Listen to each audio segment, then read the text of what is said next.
اور ابھی ہماری ایکسپیکٹیشنز ان سے بہت زیادہ تھیں، لیکن اٹس ویری انفارچونیٹ کہ ان کو شہید کر دیا گیا 27 دسمبر 2007 کو، اور یہ ملک کے لیے ڈیفینیٹلی ایک بڑا سانحہ ہے. بڑا اور سانحہ، بڑا پیپلز نقصان. پارٹی کا جو ویژن تھا، یہ بھی میں ساتھ ساتھ کہوں گا کہ انفارچونیٹلی آج وہ پیپلز پارٹی رہی بھی نہیں ہے جو بے نظیر صاحبہ کے دور میں تھی.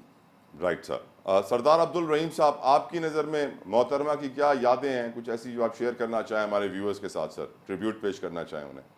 میں یہ کہوں گا کہ بہت ہی ایک اندوناک اور افسوسناک واقعہ تھا وہ پاکستان کی تاریخ میں، اور میں سمجھتا ہوں کہ کوئی شخص بھی پاکستانی ایسا نہیں ہوگا جو اشکبار نہ ہو اس دن. ایک یقیناً. بڑا سانحہ تھا. لیکن ساتھ میں یہ بھی کہنا چاہوں گا کہ جو زیادتی ہوئی تھی، پیپلز پارٹی نے اس کو صحیح طریقے سے اون نہیں کیا، کیونکہ اگر وہ اون کرتے تو اس کی انکوائری ہوتی، جو رسپانسبلٹی فکس ہوتی، اور وہ لوگ پکڑے جاتے جنہوں نے جو یہ کارروائی کی. اس پہ کوئی پیش رفت نہیں ہوئی، حالانکہ پیپلز پارٹی مرکز میں بھی حکومت میں رہی ہے اور 15 سال سے سندھ میں حکومت میں رہی ہے. تو یہ ایک افسوسناک پہلو ہے. میں سمجھتا ہوں بے نظیر صاحبہ کے ساتھ بڑی پیپلز پارٹی نے زیادتی کی ہے اس حوالے سے. اور جو گورا صاحب کہہ رہے تھے پیپلز پارٹی وہ نہیں رہی، تو ہم تو اس کو اس طریقے سے کہتے ہیں کہ یہ پیپلز پارٹی نہیں ہے، یہ زرداری لیگ ہے. تو آگے دیکھیے انشاءاللہ کیا ہوتا ہے. یقیناً آپ نے اشارہ اسی طرف کیا جو نعرہ لگتا تھا کہ بی بی ہم شرمندہ ہیں، تیرے قاتل زندہ ہیں. خواجہ صاحب، یقیناً آپ کی بھی بڑی یادیں ہیں، بی بی کے ساتھ کچھ شیئر کرنا چاہیں گے سر؟ دیکھیں، آج ہمارے لیے ایک وہ دن ہے جس کو ہم کبھی ساری زندگی بھلا نہیں سکتے، بلا شبہ. اور بی بی کی شہادت کے اوپر پوری قوم جو ہے اشکبار ہے، کیونکہ بی بی کو شہید کرنا یا جوڈیشل مرڈر جو ہے ذوالفقار علی بھٹو کا، یہ آپ کے سامنے صرف یہ حقیقت کو پیش کر رہا ہے کہ 75 سال جو پاکستان کی ترقی رکی، بی بی شہید یا ذوالفقار علی بھٹو شہید، ان کی شہادت تو قوم کے لیے ایک قربانی تھی، لیکن اس کے ساتھ آپ یہ دیکھ لیجئے کہ ہمارے سے اکانومی روٹ گئی، ہمارے غریب کی روٹی چھن گئی، ہماری ترقی چھن گئی. اور یہ جو بھی طاقتیں تھیں ان کے پیچھے، میں بالکل اپنے دونوں بھائیوں کو اس بات کے اوپر میں ان کا مطلب شکر گزار ہوں کہ انہوں نے بی بی کے لیے جو باتیں کی وہ ماشاءاللہ سے بہت اچھی باتیں کی. اور یہی ہمارا جذبہ ہونا چاہیے کہ اگر کوئی ایک لیڈر اچھا کام کر رہا تھا اور اس کو شہادت دی گئی، اور اس لیے شہادت دی گئی تاکہ ملک ترقی نہ کر سکے. ملک کی ترقی کو روکنے کے لیے بی بی کا جو ویژن تھا وہ سب ساری دنیا جانتی ہے. ذوالفقار علی بھٹو نے سب سے پہلے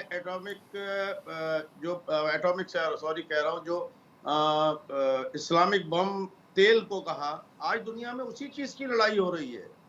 تو یہ ساری سزائیں جو دی گئیں، یہ قوم کو صرف اس لیے سزا دی گئی کہ ان کے پاس ایک آنےسٹ اور بیسٹ لیڈر آ گئے تھے جو اس ملک کو شاید چائنا سے بھی آگے لے جاتے. لیکن افسوسناک بات یہ ہے کہ ہمارے انٹرنل اور ایکسٹرنل جو چاہتے نہیں کہ پاکستان جو ہے، کیونکہ ایک ایٹمک دفاعی قوت ہے جس کی سنگ بنیاد بھی ذوالفقار علی بھٹو نے رکھی. اس کے ساتھ جو میرے بھائی نے بات کی کہ اس کے اوپر پیپلز پارٹی نے اونرشپ نہیں لی، تو یہ میرے خیال میں بات نہیں کرنی چاہیے. یہ دل دکھانے والی بات ہے، ورنہ انکوائری کمیشن تو لیاقت علی خان پر بھی بنا، بہت سارے جو ہمارے ٹی وی کے اینکرز ہیں ان کے اوپر بھی بنا. اس کا کیا؟ اس کی وجہ یہ ہے کہ یہ سارے فیصلے جو ہیں ہم تمام سیاسی پارٹیوں کو بیٹھ کے ایک ٹیبل کے اوپر کرنا چاہیے کہ ہم سب ملک کی ترقی کے لیے ہیں. اگر ڈاکٹر ارشد وارا میرے دوست ہیں، ہم دونوں کل ساتھ تھے، یا میرے جو دوسرے بھائی ہیں، لیکن ہم اس وقت جس معاشی حالات سے گزر رہے ہیں، جو ہمارے غریب کا حالات ہیں، جو انڈسٹری کے حالات ہیں، جو ملک کے دفاعی حالات ہیں، جو ملک کی خارجہ پالیسی کے حالات ہیں، ان ساری چیزوں کے اوپر ہم کو ایک پیج پر بیٹھ جانا چاہیے. اس کی وجہ یہ ہے کہ ہم سب پاکستانی ہیں، ہم سب نے اس پاکستان میں ہی دفن ہونا ہے انشاءاللہ تعالی. تو ہمیں اب یہ لڑائی 75 سال کی کہ الزام تراشی کہ کسی نے کیا کیا، کس نے کیا نہیں کیا، آئیے سب مل کر بیٹھتے ہیں. جو آپ کے حصے کا ووٹ ہے وہ آپ لیجئے، جو ہمارے حصے کا ووٹ ہے وہ ہم لیں، جو ایم کیو ایم کے حصے کا ووٹ ہے وہ لیں. ہم کسی کو یہ نہیں کہتے کہ ہم مقابلہ نہیں کریں گے، ہم سب کے ساتھ مقابلہ کریں گے، لیکن ہم دھاندلی کی سیاست نہیں چاہتے۔ رائٹ 2018 کا آپ نے جو ایک تجربہ کیا، وہ اس تجربے نے اس ملک کو جو ہے 50-60 سال پیچھے لے گیا۔ اس لیے میں کہتا ہوں کہ اب 2018 کا جو الیکشن ہے وہ شفاف ہونا چاہیے، جس کا جو حق ہے۔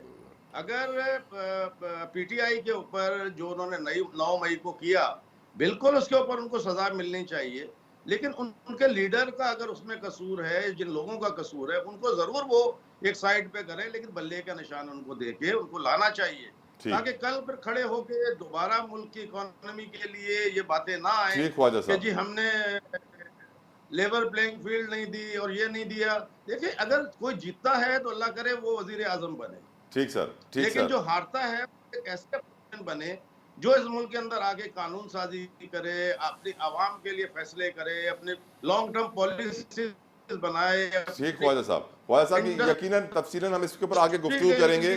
پالیسی بنائے۔ میں راؤنڈ 1 بیسیکلی بی بی کی یاد پہ کرنا چاہ رہا تھا۔ حافظ احسان صاحب، میں آپ سے بھی یہی گزارش کروں گا کہ اگر آپ کے بھی دل میں کچھ یادیں ہیں محترمہ شہید رانی کی تو پلیز ہمارے ویوز کے ساتھ شیئر کیجیے سر۔